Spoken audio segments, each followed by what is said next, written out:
वाघ साहेब, major साहेब, हो.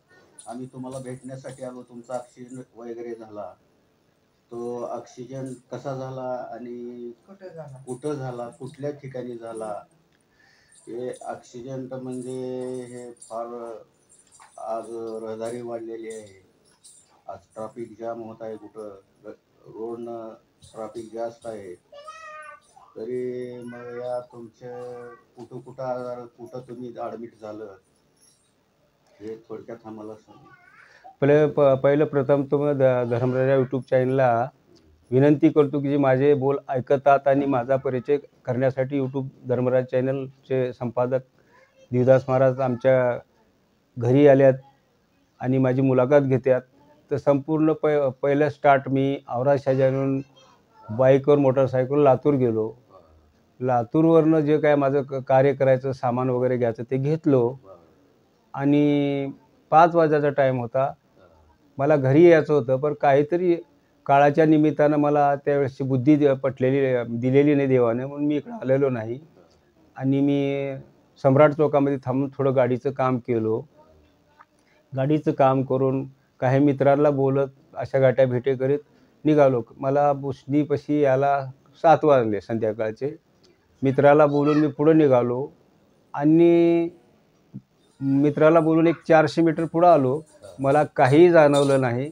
कोण माझ्या आडवा आलेलं नाही, कोण लाईट नाही, कुठलं काहीच नाही. एकदम बाईक पडल्यानंतरच मला समजलं. मग मी बाईक पडल्यानंतर स्वतःच गाडी ऑफ केली, चावी काढली, साईडला बसलो आणि फौजी माणूस असल्यामुळं मी हातपाय हलवलो, लघवी केलो आणि परत गाडी स्टार्ट केली आणि 10 किलोमीटर लोदग्यापर्यंत आलो. लोदग्याला आल्यानंतर माझ्या हृदयाला जादा त्रास व्हायला, तर एक मित्र होता माझा, त्यांच्या घरी थांबलो. त्यांनी माझी सोय केली आणि नंतर मित्र म्हणाले की तुम्हाला कुठं जायचं आहे, काय कुणाला कळू द्या का? मी म्हटलं घरी बिरी काही कळवायचं नाही, लोक घाबरतात. मी फक्त जावयाला फोन केला आणि जावई लगेच बापू सर्वदे एक 10 ते 15 मिनटामध्ये कार घेऊन आमच्यापर्यंत आले आणि लगेच आम्ही घुले हॉस्पिटलमध्ये ॲडमिट झालो 10-10:30ला. घुले एक्सरे वगैरे काढले आमचे. आणि थोडासा इलाज सुरू झाला. नंतर हृदयाला जादा त्रास व्हायला, तर घुले डॉक्टरनं म्हणले की आता हे माझा हाडाचा आहे, हे तुम्हाला इलाज श्री साईमध्ये होईल किंवा तुम्ही कुठल्याही हॉस्पिटलमध्ये जा, तुमची जिथं सोय होईल. आम्हाला काय न सुचल्यामुळं, मी फौजी असल्यामुळं मला पुरी सुविधा होती माझ्यापाशी, पण मला न कळल्यामुळं मी साई श्री हॉस्पिटलमध्ये गेलो. मी आणि माझी मुलगी अनिता. गेल्यानंतर आम्हाला लगेच ICUमध्ये टाकून 10 दिवस मी ICUमध्ये होतो आणि त्याच्यानंतर हृदयामध्ये ते माझे काय जे रक्त सांडाळलेलं होतं किंवा पाणी फेफसामध्ये जमलेलं होतं, ते चांगल्या पद्धतीनं डॉक्टरनं आमचा इलाज केला. सगळ्यात योगदान माझ्या वानकडे सरचं आहे. वानकडे सर डॉक्टरनं मला मार्गदर्शन केल्यामुळं माझा इलाज 10 दिवसात मी क्लिअर झालो आणि परत माझ्या गावी आलो. मग आता तब्येत वगैरे चांगली आहे ना? आता तब्येत बिलकुल ठीक आहे सर. फार मोठं पुण्य आहे. कुठंतरी आशीर्वाद लागलेला आहे.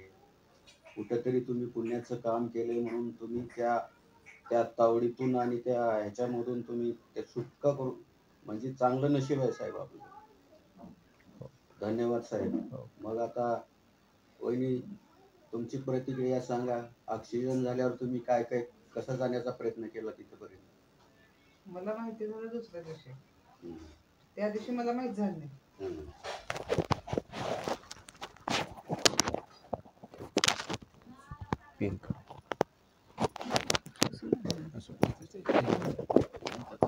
आता देऊ दे.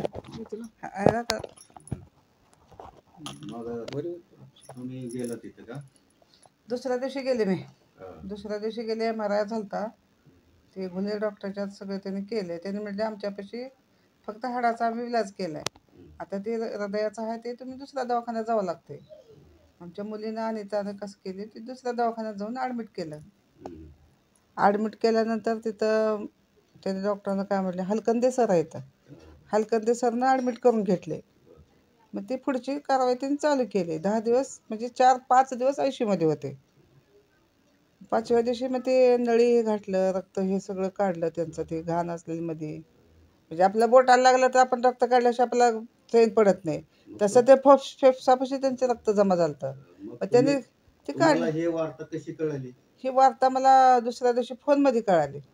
मुलीनं फोन लावली मला, असं असं पप्पाला लागले का थोडं लागले, मला जास्त सांगाय नव्हते, कारण मला शुगर आहे त्याच्यामुळे मला कोण काही कळवलं नाही. दुसऱ्या दिवशी कळालं मला.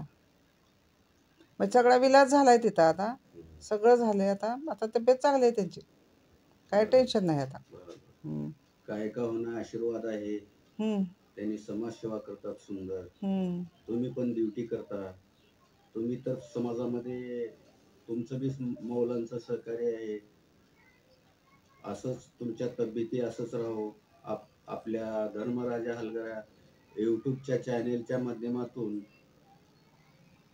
तुम्हाला आमच्या हार्दिक शुभेच्छा. हम्म. धन्यवाद. जय भीम. नमो बुद्धाय. दोनच गोष्टी बोलायची, जरा सहकार्य केलं एका कार्यकर्त्याला.